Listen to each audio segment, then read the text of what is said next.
नमस्कार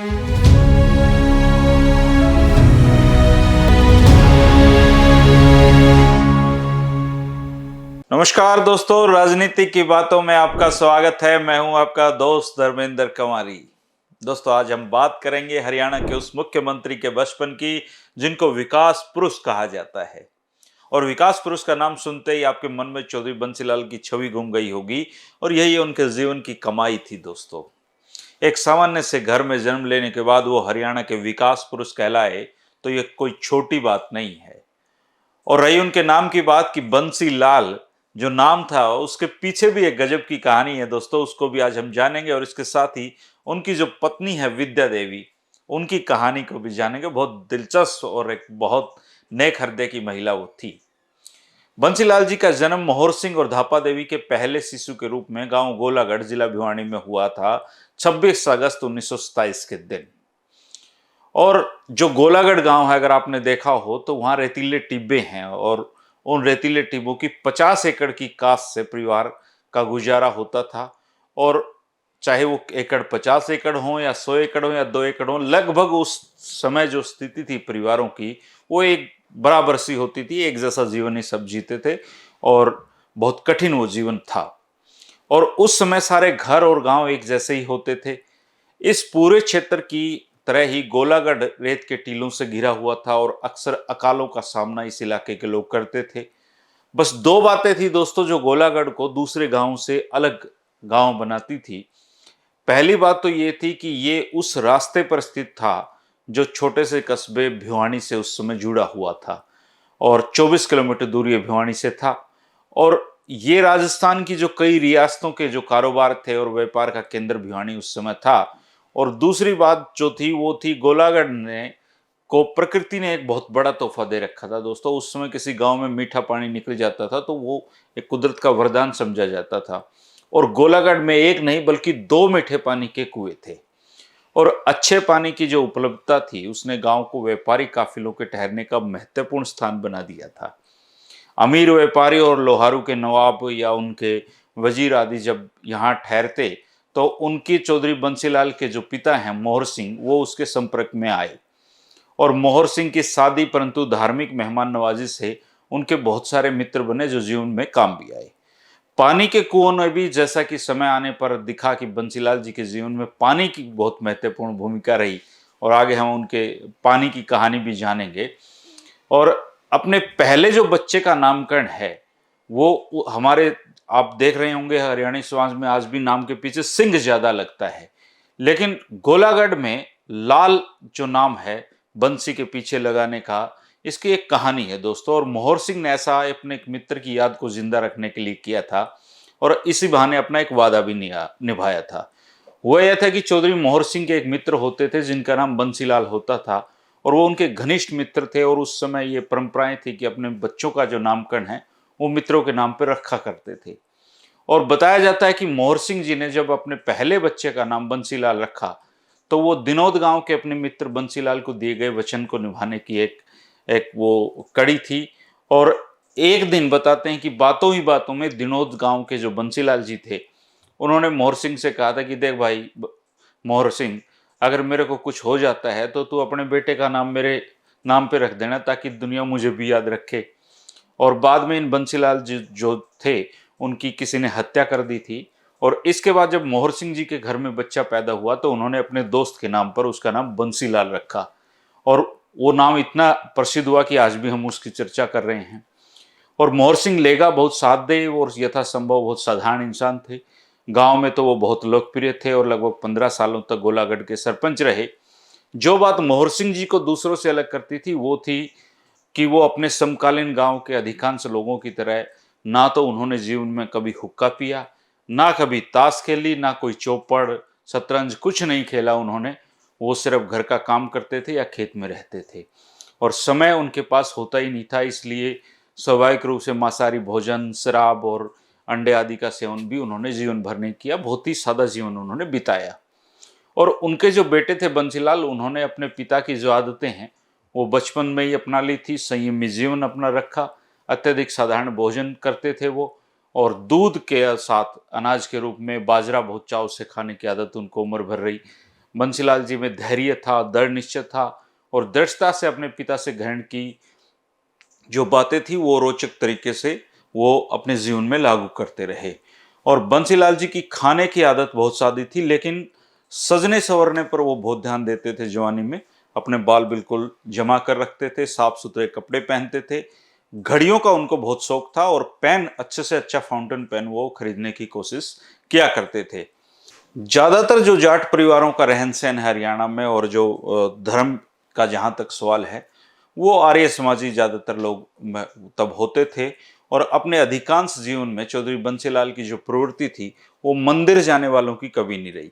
कई साल बाद पहली बार जब मुख्यमंत्री पद की शपथ उन्होंने मई 1968 में ली थी, और जब एक जो प्रेस कॉन्फ्रेंस थी उसमें एक संवाददाता ने उनसे पूछ लिया कि आप किस धर्म में ज़्यादा विश्वास करते हैं, तो उन्होंने कहा कि मुझे बचपन से ही आर्य समाज मंदिरों ने आकर्षित किया है। उनकी सादगी और कर्मकांडी न होने से वो मुझे ज़्यादा नज़दीक लगते हैं धर्म के। और जब आर्य समाज से उनका लगाव हुआ तो उसके बाद वो प्रजामंडल आंदोलन में भी सक्रिय हुए, इसलिए आर्य समाजी आप उनको ताउम्र कह सकते हैं। यही जीवन उन्होंने बिताया, बिना किसी कर्मकांड का, और सादा जीवन उन्होंने व्यतीत किया। आर्य समाज उन दिनों इस प्रजामंडल आंदोलन भी उन्होंने चलाया था, सामाजिक कुरीतियों के खिलाफ काम करते थे। और सार रूप में बंसीलाल जी को सहज तरीके से इस सिद्धांत में विश्वास था, और उनमें उनमें ईश्वर में वो विश्वास करते थे, लेकिन कर्म कांडों में नहीं करते थे। उनके चौथी पारी का जब मुख्यमंत्रित्व काल 1996 में जब आया, तो बद्रीनाथ के जो शंकराचार्य उनके निवास स्थान पर आए थे, और शंकराचार्य जी को उनकी बेटी सरोज शिवाच ने आमंत्रित किया था। वे बंसीलाल जी की सादगी, कर्म सिद्धांत के प्रति उनकी व्यवहारिक सोच से बहुत प्रभावित थे, और उन्होंने चौधरी बंसीलाल से मिलकर कहा था कि हम सन्यासी जरूर हैं जो भौतिक जगत से अलग हो गए हैं, परंतु आप संसार में रहते हुए भी सन्यासी हैं, और आप बहुत महान सन्यासी हो, क्योंकि लोगों का जीवन बदलने के लिए आपने काम किया है। और बंसीलाल जी के प्रारंभिक वर्षों की परिस्थितियां उस समय हरियाणा के गांव में जो पल बढ़ रहे दूसरे लड़कों के समान थी। कुछ सालों तक वे गांव के स्कूल में पढ़े, और फिर अपने जो मामा का गांव है ढाणी खुबीराम, वो चले गए थे। और पास ही के उनका एक गांव था दगड़ोली, जो नाना का गांव था खुबीराम, उसके नज़दीक दगड़ोली गांव था। उसमें बिरला प्राइमरी स्कूल उस समय खुला हुआ था, वहां पर उन्होंने पढ़ाई की। पढ़ाई के प्रति उनमें गजब का उत्साह था। वो अंग्रेजी, इतिहास और हिंदी में उनकी विशेष रुचि थी। अंग्रेजी में पढ़ने की अपनी प्रारंभिक रुचि के बाद वर्षों में उन्होंने बहुत आत्मकथाएं, जीवनियाँ और भूगोल और इतिहास की पुस्तकें वो पढ़ने लगे। हिस्ट्री अक्सर वो दिल्ली का जो दरियागंज इलाका है वहाँ पर सीएम बनने के बाद भी अपनी कार में वो किताबें खरीदने जाया करते थे, और अपनी फाइलों को बहुत ध्यान से पढ़ने की उनकी आदत हमेशा रही। बंसीलाल जी जब 14 साल के थे तो उनके पिताजी ने लोहारू में जो उस समय नई मंडी बनी थी उसमें व्यापार शुरू किया था, और एक किसान परिवार के लिए एक बहुत बड़ा ये फैसला था। और चौधरी बंसीलाल, इच्छा नहीं थी लेकिन फिर भी अपने पिता की सहायता के लिए व्यापार में शामिल हो गए थे। लोहारू रहना उनके लिए एक वरदान साबित हुआ, क्योंकि यहाँ रहते हुए प्रजामंडल आंदोलन से जुड़ गए थे, और 1943-44 में उसके स्थानीय सचिव भी वो बने।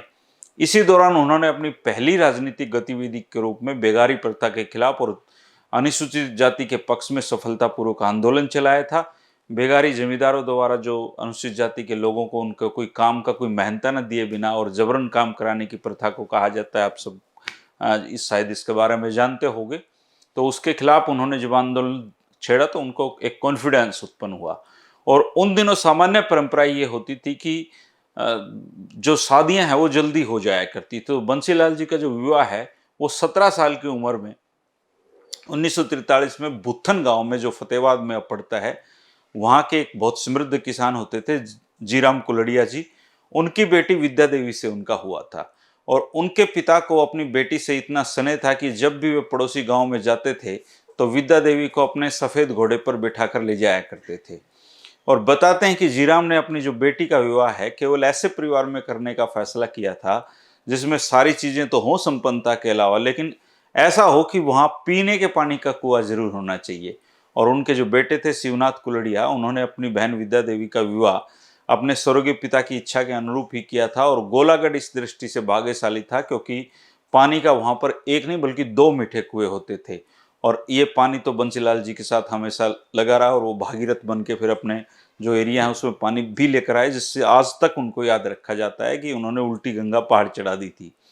उन्होंने इसके महत्व को अपने प्रारंभिक दिनों में महसूस किया था दोस्तों, और जीवन में फिर जब उनको मौका मिला तो अपने एरिया के लिए कुछ ऐसे काम किए, इतना कुछ वो जन कल्याण के लिए कर गए कि उनको याद रखा जाता है। और एक किताब मैंने जिसका कल भी आपको जिक्र किया था, profile of a chief minister, ये किताब मुन्नीलाल जी ने लिखी थी 1974 के आसपास, और बंसीलाल जी के बारे में उन्होंने उनकी माँ धापा देवी का इंटरव्यू भी किया था। उन किताब में उन्होंने वो जिक्र उसका कर रखा है, उसके जो थोड़ा बहुत हिस्सा डाल रखा है। और बचपन में एक बार दूरदर्शन पर धापा देवी का एक इंटरव्यू भी आया था, उसकी भी कुछ कुछ यादें मुझे याद हैं कि धापा देवी का इंटरव्यू बंसीलाल जी की माता का मैंने देखा था। और धापा देवी ने बताया कि बचपन में बंसी को एक बार मलेरिया हुआ था और हाथ भी नहीं रखा जा रहा था उन पर, इतना वो तप रहे थे। और मोहर सिंह जी भिवानी से एक हकीम को गांव में लेकर आए थे। हकीम ने उनकी जांच पड़ताल की और एक अजीब से रंग की दवाई पानी में घोल कर दी कि ये बंसीलाल को पिला दो। बंसीलाल ने जब उसका रंग देखा तो दवाई लेने से मना कर दिया, और उनके पिता बहुत गुस्से में थे कि दवाई नहीं ले रहा। तो धापा ने समझाया कि मैं समझा के दवाई पिला दूंगा, आप गुस्से ना करो। और शाम को धापा देवी को वो गिलास खाली मिला जिसमें दवाई घोल के रख रखी थी। और जब उन्होंने बंसीलाल से पूछा तो बंसीलाल ने कहा कि मैं चुपचाप खड़ा हुआ और गिलास की जो दवाई थी वो खिड़की से बाहर फेंक कर आ गया हूँ। धापा ने डर के मारे मोहर सिंह को ये बात नहीं बताई, लेकिन भगवान का शुक्र मनाया क्योंकि बुखार फिर अपने आप उतर गया था। और सभी को लगा था कि बंसीलाल जो हैं वो हकीम की दवा से ठीक हुए हैं, लेकिन उनकी माँ को पता था कि ये तो कुदरत ने ठीक किया है। और धापा देवी ने बताया कि एक बार उनका दोस्त बीमार हो गया था और उसने कहा कि यार मुझे कोई मीठा बढ़िया पानी कहीं मिल जाए तब मैं ठीक होऊंगा। तो बंसीलाल जी 10 मील तक की दूरी तय करके अपने गांव आए थे और गांव का मीठा पानी अपने दोस्त के लिए लेकर स्कूल में गए थे। इस तरह का उनका जिगर था और इस तरह की दोस्ती निभाना भी जानते थे। धापा देवी ने बताया था कि बंसीलाल जी बचपन से ही इस तरह का उनका व्यवहार था और वो बहुत अलग बच्चा था। एक बार अगर वो जिद कर लेते थे तो मन बना लेते तो फिर उनके माता पिता को पता था कि दुनिया की कोई ताकत बंसीलाल के इरादों को नहीं बदल सकती है। और धापा देवी से जब ये पूछा गया कि उनका जो मुख्यमंत्री बेटा है, क्या वो कभी आपके लिए अपनी कोई मिठाई, फल या कोई उपहार लेकर आया है, तो इस पर धापा ने कहा कि बंसी की गोज में छेद है और उसमें पैसा नहीं रुका करता। उसके पिता उसे जितने भी पैसे देते थे वो उनको सबको खर्च करके आया करता था। उसने कभी जिंदगी में बचत नहीं की और आज सीएम है तब भी उसकी जेब में कोई पैसा नहीं मिलेगा। और वैसे हमें किसी उपहार की आवश्यकता नहीं है, भगवान ने सब कुछ दिया है और मैं एक सीएम की माँ हूँ, इतना मेरे लिए बहुत है और ये गर्व की बात है। और ये बातचीत दोस्तों 1974 के आसपास की गई थी और तब मोहर सिंह जी भी जीवित थे और दोनों पति पत्नी गांव में ही रहते थे। वो कभी जो बंसीलाल हैं उनके पास नहीं गए, हमेशा गांव में उन्होंने अपना जीवन बिताया। और मोहर सिंह ने तब कहा था कि उनका बेटा दिल का बहुत अच्छा है, अब वो केवल हमारा नहीं बल्कि पूरे हरियाणा का बेटा है और हम चाहते हैं कि हमारी वजह से जो हरियाणा का विकास है वो नहीं रुकना चाहिए। वो लोगों के काम कर रहा है तो वो हमारे ही काम है। और अगर आप चौधरी बंसीलाल की पत्नी विद्या देवी की बात करें दोस्तों, तो आप भिवानी में जाइए, आपको हजारों किस्से विद्या देवी के मिल जाएंगे। वो एक बहुत ही उदार हृदय की महिला थी और चौधरी बंसीलाल अपनी पत्नी का बहुत ध्यान रखा करते थे। विद्या देवी गर्व से बताया करती थी कि उन्होंने अपनी जो टूम बेचकर थारे चौधरी को पढ़ाया है। और चौधरी बंसीलाल के डॉक्टर बताते थे कि चाहे वो विद्या देवी के लिए कोई दवाई लिख दें, लेकिन वो दवाई लेती तब थी जब उनको चौधरी बंसीलाल देखा करते थे। अगर बंसीलाल जी ने वो दवाइयाँ नहीं देखी हैं तो विद्या देवी दुनिया के किसी डॉक्टर के कहने से कोई दवाई नहीं लेती थी, इतना विश्वास उनको चौधरी बंसीलाल पर था। और विद्या देवी जी से चौधरी बंसीलाल को 2 बेटे और 4 बेटियां हुई। मन, वचन और कर्म से कह सकते हो दोस्तों, विद्या देवी जी बहुत गुणवान प्रखर थी। वो पूरे परिवार के लिए एक ऐसी आधार केंद्र थी जिसने बंसीलाल जी की को हर ऊंची नीच की घड़ी में पूरे परिवार का उन्होंने एका बनाए रखा। बच्चे जैसे जैसे बड़े होते गए उनमें आपसी मतभेद उतरते गए, लेकिन माँ सबके बीच में हमेशा एक कड़ी के रूप में काम करती रही और उन्होंने परिवार को जोड़े रखा।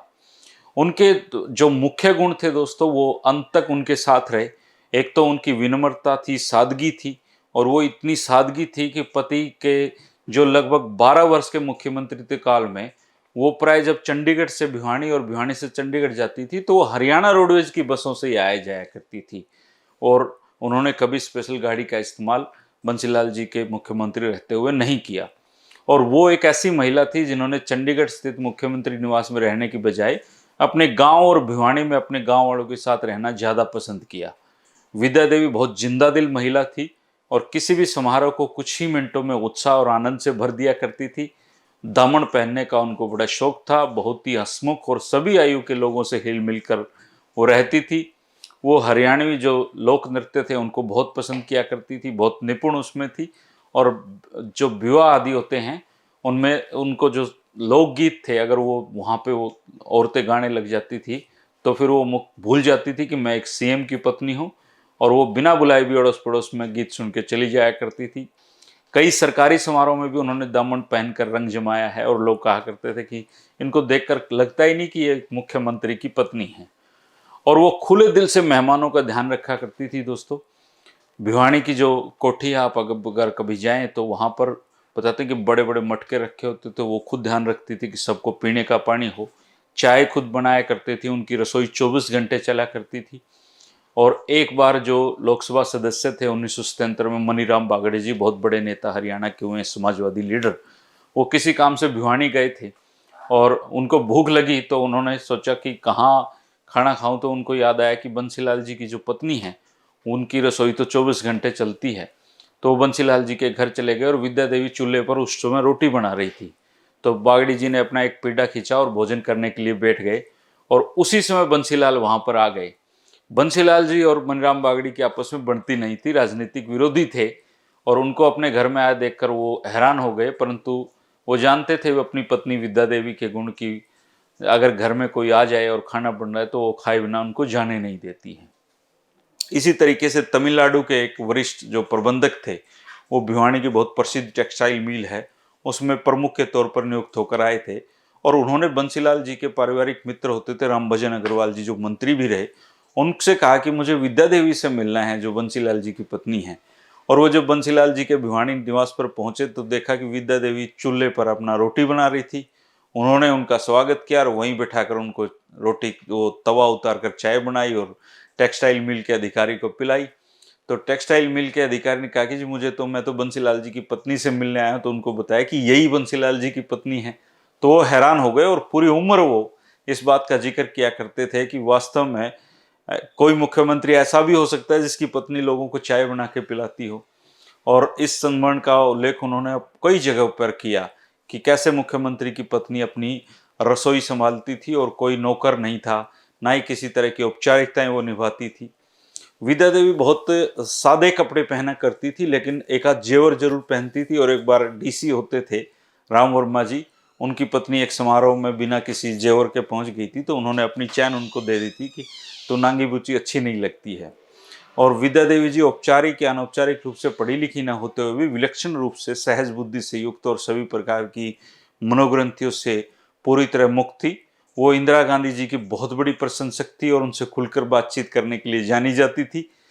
इसी प्रकार इंदिरा जी भी उनसे उसी तरीके से बात किया करती थी। और एक बार राष्ट्रीय भवन में एक कार्यक्रम था दोस्तों, उसमें चौधरी बंसीलाल विद्या देवी जी को लेकर गए हुए थे। वहां पर उन्होंने इंदिरा गांधी से उनको मिलवाया और विद्या देवी ने इंदिरा गांधी जी से पूछा कि लाना बाना तो ठीक है। तो इंदिरा गांधी को समझ में नहीं आया। उन्होंने बंसीलाल जी से पूछा कि ये क्या पूछ रही हैं, तो उन्होंने कहा कि आपके बच्चों का हाल चाल पूछ रही हैं। तो उन्होंने इंदिरा गांधी ने बताया हाँ, राजीव, सोनिया, संजय सब ठीक हैं। और फिर इसके बाद उन्होंने राजीव, सोनिया और संजय को बुलाया और विद्या देवी से मिलवाया। और वो काफ़ी देर तक हंसती रही कि ये परिवार को हरियाणा में लाना बाना कहते हैं। विद्या देवी भी उनसे मिलकर बहुत खुश हुई और परिवार के साथ फोटो भी खिंचवाया, जो आज भी उनके एल्बम में है, पारिवारिक जो उनकी एल्बम होती हैं। और एक दूसरे मौके पर विद्या देवी एक कार्यक्रम में थी, इंदिरा गांधी भी थी उसमें, तो दूध उनको पीना था और वो बोतल बंद दूध उनके लिए आ गया। तो विद्या देवी ने सोचा कि बोतल बंद दूध तो अच्छा नहीं होता, मैं नहीं पीऊंगी। तो और उन्होंने फिर अपना जो फ्लास्क है वो मंगवाया, उसमें से दूध निकाला और इंदिरा गांधी से पूछ लिया कि आप दूध पियोगे। तो इंदिरा गांधी जी ने बताया कि हमारे पास तो ऑलरेडी एक गाय है और वो जर्सी नस्ल की गाय है और आपके पति ने ही हमारे निवास पर भेजी है। तो विद्या देवी ने बहुत खुश हुई ये बात सुन के और इंदिरा जी से कहा कि आप पूछा कि आपकी गाय कितना दूध देती है, तो इंदिरा जी ने पूछ के बताया कि 30 लीटर देती है। इसके बाद विद्या देवी ने प्रधानमंत्री को बताया कि एक अच्छी गाय की देखभाल कैसे करनी चाहिए, और इंदिरा गांधी उनको इस तरीके से सुन रही थी जैसे जाके उनको ईशानी वेणी है, लेकिन एक सम्मान एक विद्या देवी का वो रख रही थी।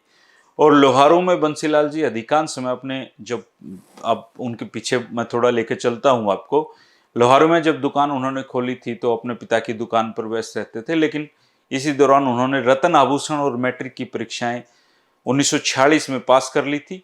उन्होंने प्रभाकर 1950 में की और अंग्रेजी से बीए जो थी 1952 में पास की थी।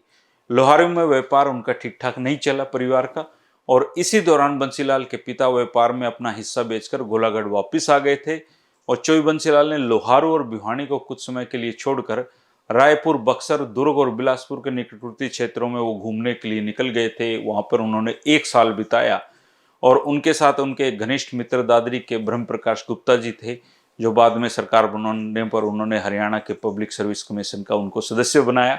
और इस भ्रमण की जो महत्वपूर्ण बात रही दोस्तों, वो ये थी कि बंसीलाल को इस बात की अनुभूति हो गई थी कि देश में ऐसे बहुत इलाके हैं जो उनको भिवानी की अपेक्षा कहीं ज्यादा वो पिछड़े हुए हैं, और ऐसे भी बहुत इलाके हैं जो भिवानी से अच्छे हैं। तो उनको ये फर्क महसूस हुआ दुनियादारी का, और उसी दौर में वो सरदार पटेल के बारे में सुनने लगे थे, और यही उनकी जीवन का राजनीति का पहला पाठ था। और एक दिन वो सरदार पटेल जी से मिलने के लिए दिल्ली पहुंच गए। कैसी वो मुलाकात रही और उसके बाद चोई बंसीलाल की जिंदगी कैसे चली, ये आगे के वीडियो में बताएंगे दोस्तों, क्योंकि बहुत लंबा ये वीडियो मेरे ख्याल से हो गया है, लेकिन बातें जब करने बैठते हैं पता नहीं चलता कहाँ कहाँ की बातें याद आती हैं, और मैं उनको आपको बताता रहता हूँ। ये दोस्तों दूसरा वीडियो था, देखते हैं कितने वीडियो बनते हैं। आप 3 बजे वीडियो की श्रृंखला को छोड़ा मत करें, इसको सुनते रहें। कोशिश पसंद आ रही है दोस्तों तो आप इसको शेयर कर सकते हैं दोस्तों के साथ, ताकि ये वीडियो जो है उनको फैलने में मदद मिले। बहुत सारे साथी ऐसा करते भी हैं। कल फिर मुलाकात होगी 3 बजे। शुक्रिया, नमस्कार।